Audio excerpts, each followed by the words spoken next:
मी परवा एका गावात कीर्तनाला एक जण जुडीने माझ्या पाया पडायला, बायकोला घेऊन आलं आणि 1000 रुपये ठेवलं. मी म्हणलं नको नको नको, ते मला असून द्या मला घ्यायचंच होतं.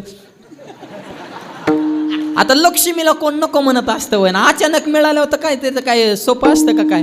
आणि मग मी खिशात ठेवलं. ते मला महाराज ही माझी मिसेस आहे. मी मला छान आहे तुमचा लक्ष्मी नारायणाचा जोडा, आनंदानं संसार करा. तेव्हा मला महाराज तुम्हाला 1000 दिल्यात, ही माझी मंडळी, हिला 9वा महिना, मग हिला सांगा ना पोरगा होईन का पोरगी. मग मला कळलं 1000 कशाच्या. आता मुलगा आणि मुलगी कळलं मी काय बाळू मामा आहे का काय. मामाला कळतं म्हणून तर अख्खा देश येतोय ना इथं आत्मापूरला. हा, ते सिद्ध संत आहेत ना माय बाबा, आपल्याला काय कळतंय. पण मी विचार केला, विचारतोय म्हणजे पोरातीच्या अपेक्षा, तर्क लावला ना थोडा.